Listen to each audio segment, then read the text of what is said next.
Men have fought over the Riverlands since the Dawn Age, though that's to be expected of things that rest below the neck. Doesn't help that the Riverlands are between everything and everything else. The Westerland's gold, the Reach's grain, the Vale's rock, and the North's snow? House Mud once ruled as the kings of the rivers and hills, but after 1,000 years their line was exhausted and fell to the Storm Kings, who fell to the Ironborn. I suppose after years of drowning at sea, our rivers look pretty attractive to that race of pirates and rapers. Never mind that their monstrous castle, Harrenhal, was too large to staff and garrison. It turned out the Ironborn wouldn't be there long enough to bother. Aegon Targaryen landed to our south, and, as had many before him, liked the look of the Riverlands. My ancestor Edmund Tully led the desertion of Riverlords to his cause, and was rewarded by getting to watch King Harren burn in his own tower. Unfortunately, that's not all Edmund got. House Tully was named the Lords Paramount of the Trident, which means we had to keep in line all those lords who hadn't governed themselves for thousands of years. We were now responsible for aiding the Malisters at Seaguard against the pouting Ironborn whenever they got cheeky. For settling Harrenhal on families stupid enough to think its curse would skip them after devouring all previous families.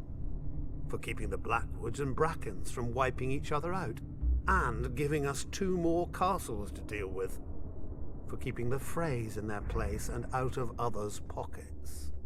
For marrying off our sons and daughters wisely enough so we didn't follow House Mud into, well, the mud.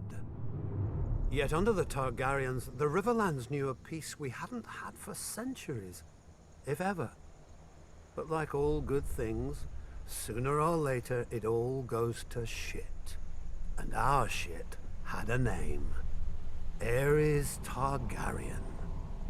Westeros has had its share of Mad Kings, but usually they had the sense not to bully more than one powerful house at a time. Aerys soon blundered into a triple alliance. The North, Stormlands, and Vale rose against him. But of course, where do you think most of the blood was spilled? My brother Hoster guaranteed the answer to that with the marriage of my niece to Eddard Stark, the Warden of the North. At least Hoster didn't send her to Robert. So, the Riverlands joined the war against the Mad King, and it was on one of our rivers that Prince Rhaegar died, sealing the fate of his dynasty. Robert was a great soldier and a horrible king. Drinking and whoring are their own brand of madness when you sit on a throne that everybody wants. He died, and another war started. Again the armies marched. Again the Riverlands burned. If Westeros isn't careful, pretty soon our people will grow some sense and abandon this place for a safer realm, like the Dothraki Sea. I joke, of course.